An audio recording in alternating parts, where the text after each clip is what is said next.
quick word from this week's sponsor, Ground News. War often brings out the most heated and polarising perspectives, and the news we read and the news we miss heavily influences our outlook on those types of issues. This is why I'm happy to be partnering with Ground News again for this video. They're an app and website that gather related news articles from around the world and political spectrum in one place. For an example, let's take a look at this story on the Biden administration sending $1 billion in weapons and ammunition to Israel. I can instantly access all 200 articles Ground News has found reporting on it. I can see that most of this coverage is coming from centre-rated and highly factual sources. Comparing coverage is interesting.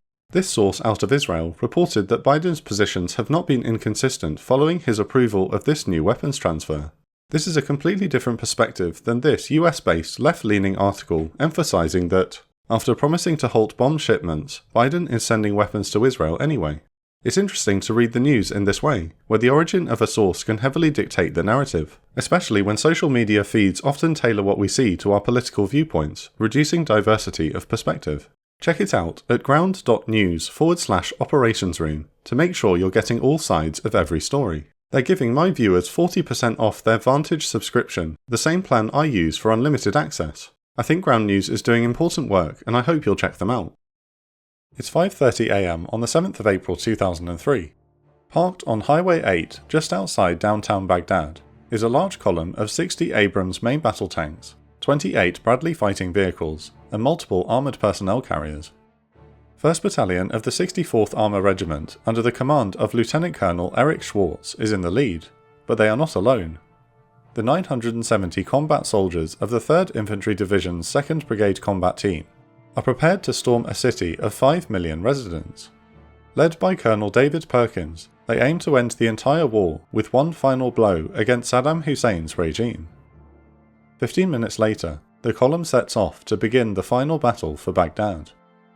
2 days earlier, Lieutenant Colonel Schwartz's 1st 64th Battalion led a large armoured raid through the outskirts of Baghdad, which ended at the airport.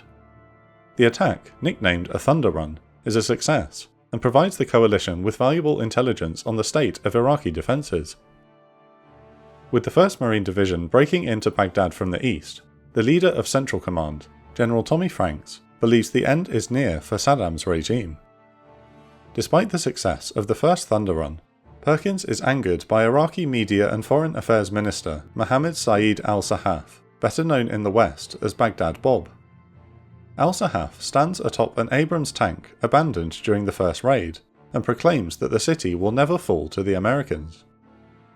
Perkins is determined to demonstrate to the enemy the futility of continuing the war.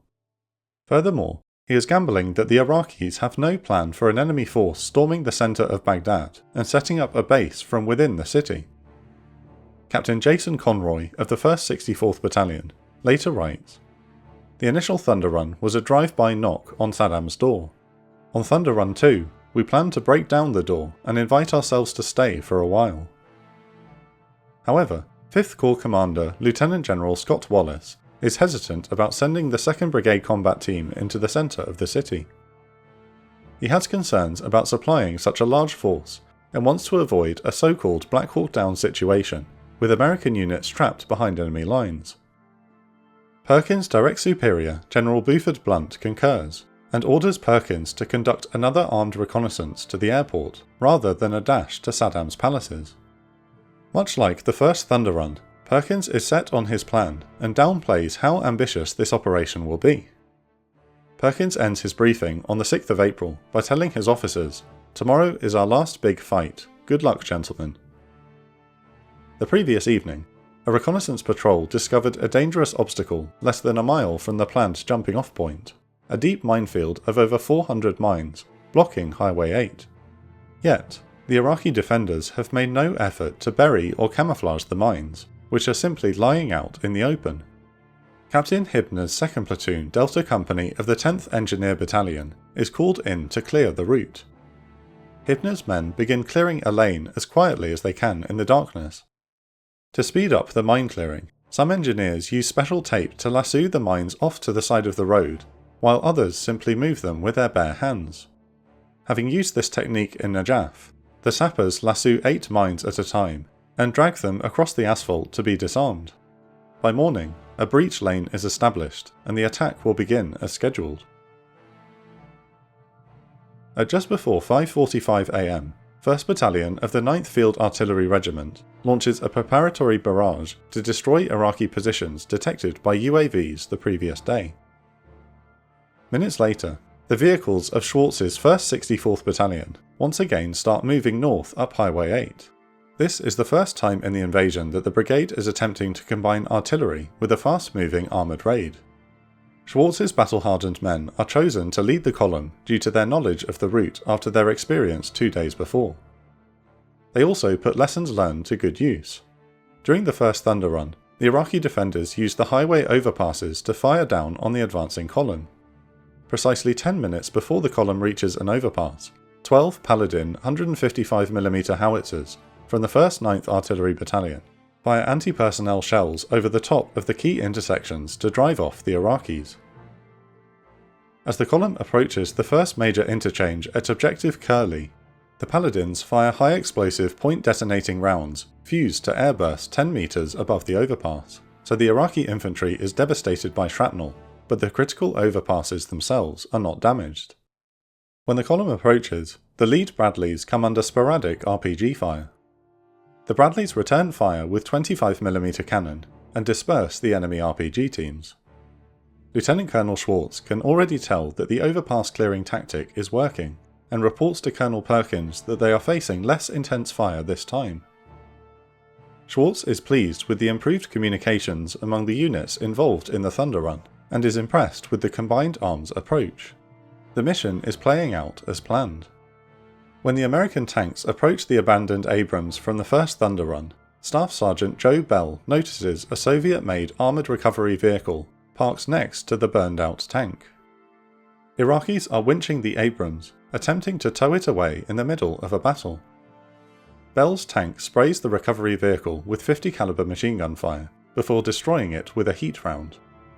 Seconds later, an RPG slams into the side of Bell's Abrams, followed immediately by another which penetrates the engine compartment and starts a fire. The Abrams fire suppression systems deal with the flames, but the tank is now without power on the side of the road. This time, the column simply continues on. Perkins has urged his commanders to maintain momentum throughout the attack, and any disabled vehicles will be left behind. After the column passes, Bell and his crew sit tight and alone.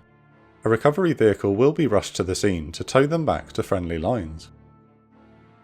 The rest of the Thunder Run continues, smashing through improvised roadblocks and concrete barriers.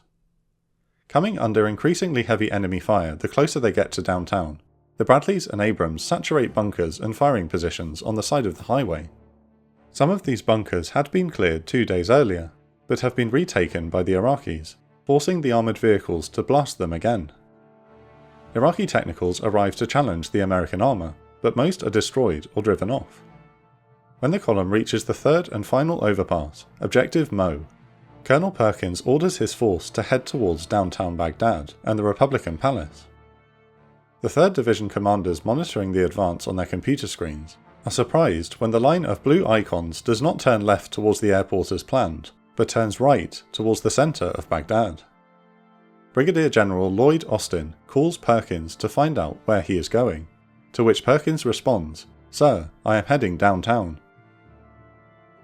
Led by Alpha Company of the 1st 64th Battalion, the bulk of the Thunder Run force moves east. Schwarz's armour heads to Baghdad's monument area, while the rest of Lieutenant Colonel Flip de Camp's 1st 64th Armoured Battalion follows on their heels to capture the Republican Palace and the Government Quarter. Captain Conroy's tank is heading towards the monument area when he spots 2 Iraqi BMPs traversing their turrets at the incoming convoy. He orders his gunner to hit one of the BMPs, while another Abrams takes the other. Within seconds, both tanks fire and score direct hits, causing the turrets of the enemy vehicles to pop off simultaneously. After a few more minutes, Lieutenant Colonel Schwarz's column reaches the monument area. Despite the battle swirling around them, his men marvel at the crossed swords of the spectacular Victory Arch overlooking Saddam's parade ground. At the same time, de Camp's tanks smash through the gates of the Republican Palace complex, quickly followed by news cameras capturing the moment. Exultant in victory, Colonel Perkins arrives and decides to send a message to the entire world that Saddam's regime is dead.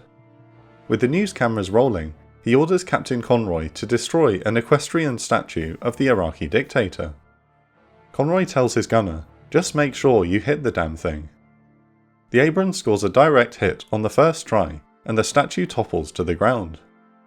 With Colonel Perkins and most of the 2nd Brigade combat team firmly entrenched in the centre of the city, Lieutenant Colonel Stephen Twitty's 3rd Battalion of the 15th Infantry Regiment is tasked with securing the supply line. Controlling the 3 highway intersections is the key to ensuring that the American forces can remain in downtown Baghdad. Yet, with most of the brigade combat team's firepower needed downtown, Twitty must secure 6 miles of Highway 8 with only a few hundred men, 30 Bradleys and 14 tanks. The combination of Iraqis and foreign fighters quickly counterattack the vulnerable forces guarding the intersections. Objective Curly is the biggest danger. The enemy is attacking from all directions in what the US military refers to as a 360-degree fight. Captain Harry Hornbuckle is defending the intersection with 80 men, but estimates he is facing almost 200 enemy combatants. His armoured vehicles blast multiple technicals, but the enemy hugs the American position to prevent Hornbuckle from calling in artillery or air support. Captain Hubbard is amazed by the seemingly endless amount of vehicles the enemy throws at his men. He will later count 20 burned out cars, trucks and motorcycles, which had attempted to ram American Bradleys during the battle. After 3 hours of fighting, Lieutenant Colonel Twitty calls Hornbuckle, "Do you need extra help?" The response comes back immediately with the sounds of gunfire echoing through the radio. "We need help and we need it now." Perkins orders the 2nd Brigade Combat Team's only reserve to reinforce Objective Curly as soon as possible. At the Brigade's Tactical Operations Centre, or TOC, on the outskirts of the city, the relief effort is being coordinated when an Iraqi surface-to-surface missile unexpectedly streaks in at 10:24 am. The warhead makes a direct hit, demolishing the TOC and destroying 17 vehicles. In the worst mass casualty event of the war for the US military, 5 Americans are killed and 17 wounded. Colonel Perkins had been on the phone with the TOC when the missile struck. He is told by the officer on station, "Sir, we just got hammered. I'll have to call you back. It doesn't look good." To make matters worse, the men defending Objective Curly have now temporarily lost the ability to call in artillery and air support. Meanwhile, the men in downtown Baghdad are running out of fuel and ammunition as they face disorganized but tenacious Iraqi counterattacks. Despite the desperate situation along the supply route, Perkins decides he has no choice but to order his R2 resupply vehicles to run the gauntlet. Led by Captain J. O. Bailey, 17 trucks set out on Highway 8, along with 3 armoured scout vehicles as escorts. Iraqi spotters immediately call in mortar strikes on the convoy, forcing the trucks to weave around explosions. RPG and machine gun fire follows as the convoy drives right into a kill zone near a line of railway tracks. Sergeant First Class John Marshall is firing the Mark 19 grenade launcher in the lead Humvee when an RPG strike instantly kills him. At 50 years of age, Marshall is the oldest American killed during the invasion of Iraq. Further down the line, Staff Sergeant Robert Stever is working the 50 caliber machine gun on an M113 APC when he is also killed by an enemy RPG. The driver of the M113, Private First Class Jared Metz, is knocked out of his seat by the blast, and the APC careens into the nearest guardrail, crashing through the metal barrier. Nonetheless, Metz regains control. Every man in the convoy returns fire, with some hanging out of the trucks or Humvees with their M4 carbines, while the vehicles doggedly continue on towards downtown Baghdad. At Objective Curly, Captain Hornbuckle has been relying on danger-close artillery fire missions to keep the enemy from overrunning his position, but can no longer count on the help after the loss of the TOC. The situation is so serious that even the battalion chaplain picks up a weapon and fires back at the attackers. In the midst of the firefight, the R2 convoy along with a Bradley arrives to replenish the dwindling ammunition supply. Men rush to grab ammunition from the trucks before returning to their firing positions. As the convoy prepares to move on to the next intersection, an RPG hits one of the ammunition trucks, which explodes in a massive fireball. This sets off a chain reaction, causing 4 more trucks to explode. With the situation about to deteriorate into a disaster, the remaining drivers rush to move their vehicles far away from the burning trucks. Miraculously, there are no casualties, but the convoy is now in danger of not making it to downtown Baghdad. The 2nd Battalion of the 7th Infantry Regiment have attacked north to relieve the men at Objective Curly. As they approach the intersection, the lead Bradleys of the 2 7th mistake friendly Special Forces Toyotas guarding the southern flank as Iraqi technicals and open fire, destroying one and damaging another. They also rake another Bradley at Objective Curly with 25mm fire, but the M3 is not badly damaged. The men within the perimeter grab orange identification panels and wave their arms, which prompt the Bradleys to the south to cease fire.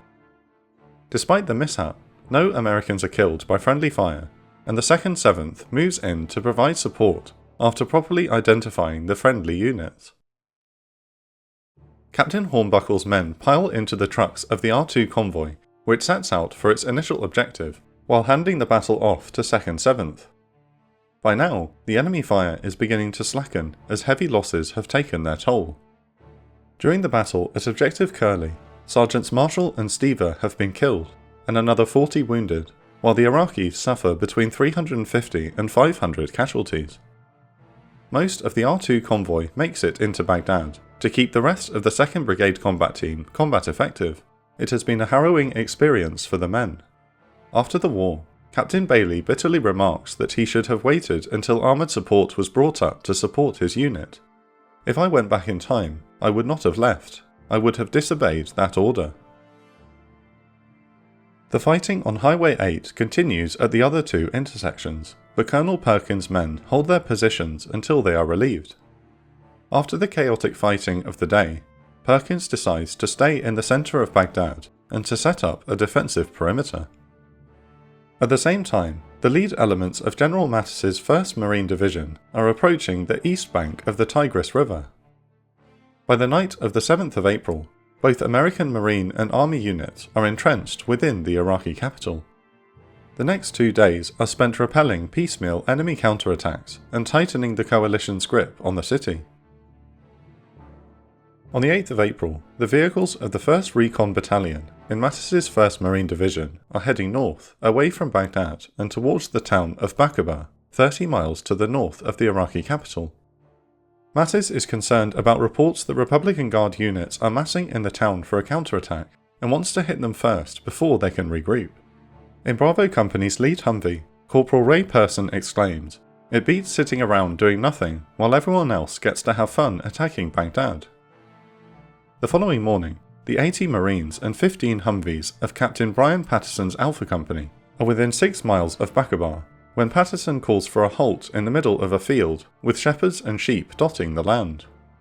The Marines are pushed up against the left bank of a canal running towards Baqubah. Seconds later, a mortar barrage strikes Alpha Company, knocking men down and throwing Captain Patterson against his Humvee. Machine gun tracers lace out from a nearby hut, while as many as 150 Iraqi fighters open fire from entrenched positions. These are professional Iraqi soldiers, not the Fedayeen militia or foreign fighters. Military trucks pull up behind their sandbagged positions to drop off more men. Reinforcing the ambush is an Iraqi BMP-1, which targets the Marines and their Humvees with its 73mm gun. Captain Patterson believes his unit is in serious trouble. The Iraqis now outnumber the Marines 3-1 and are slowly squeezing the perimeter against the canal. 1st Marines forward air controllers immediately call in an F-15 Strike Eagle to take out the BMP, along with Cobra gunships to deal with the enemy infantry. The Marines on the ground spot the F-15 on its attack run, but watch in horror as it releases a 500-pound bomb far too close to their positions. The bomb detonates just 200 yards away, buffeting the men with a shockwave and temporarily deafening them. The angry Marines swear as they take cover.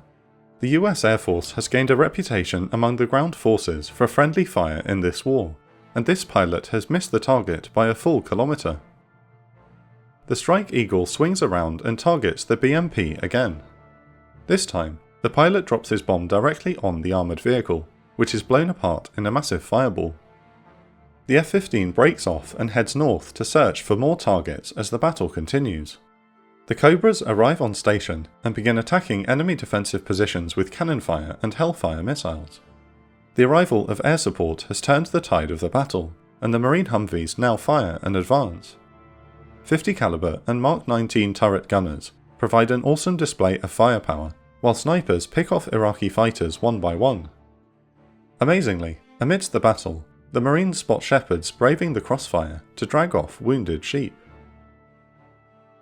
The bounding advance continues towards Iraqi positions. One Mark 19 gunner fires 250 rounds at the enemy, leaving the fields littered with dead and dying Iraqis. After 2 hours of intense pressure, enemy resistance breaks, and their retreat quickly becomes a rout as Alpha Company chases down armed stragglers. Alpha Company clears the immediate area and continues north for another 10 kilometers before they are finally ordered to halt. For the rest of the afternoon, 1st Recon advances the rest of the way to Baqubah and routs what remains of the once vaunted Republican Guard. Only one man has been slightly wounded in exchange for hundreds of Iraqi casualties. During the invasion, the 1st Recon Battalion suffers only a handful of wounded and none killed in action at the hands of enemy fighters in Iraq. Meanwhile in Baghdad, the Marine Expeditionary Force and 5th Corps units are finishing the dirty work of clearing out stubborn Ba'athist strongholds. This process has gone much quicker since the 2nd Thunder Run has broken enemy resistance in the centre of the city. Later that day, the city is declared secure by the coalition and a formal occupation begins. Crowds of Iraqi civilians take to the streets and rip down images of the Ba'ath Party which ruled over them for so long. For Saddam Hussein, this marks the end of his regime. The Iraqi dictator flees the city and goes on the run along with his sons. What remains of the Iraqi army disintegrates after the fall of Baghdad, as most of its soldiers desert and return home to their families. Over the next 4 days, the key regions of Kirkuk and Tikrit fall to coalition forces with little resistance. On the 1st of May 2003, US President George W. Bush announces the end of major combat operations in Iraq. Despite pre-war claims of Iraqi chemical weapons, the reality on the ground is far different.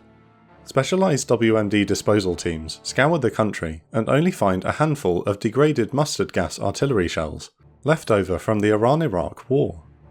Low-yield uranium is found at the Tuatha nuclear site, but not nearly enough to use in a weapon system.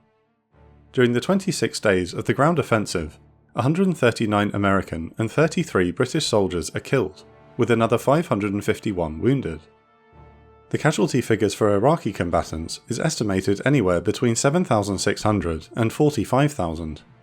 Tragically, at least 7,269 innocent Iraqi civilians are killed during the invasion. On the 13th of December 2003, Saddam Hussein is captured and subsequently put on trial for crimes against humanity. He is found guilty and executed in December of 2006. Following the end of combat operations, the coalition occupying authorities dissolved the Iraqi army and most administrative remnants of Saddam's Ba'athist state. However, this decision backfires, as Iraq quickly slides into chaos. Looting and lawlessness will plague Iraqi cities for weeks following the fall of Saddam's regime. By the time order is restored around the country, many of the foreign fighters who came to Iraq to fight the invasion have melted into the population along with their weapons. Many of the coalition forces who left the country following the end of the invasion will need to return to fight a growing insurgency and prevent a civil war. As it comes to an end, I hope you've enjoyed our Operation Iraqi Freedom series. Due to the high levels of effort we put into our videos, major series like this are only possible with the support of our Patreons. If you'd like to see more series like this, you might consider joining our Patreon for as little as $5. You'll get access to exclusive benefits such as early access to videos ad and sponsor free, and you'll be enabling us to produce further major series. No worries at all if not, I thank you for your continued support of the channel.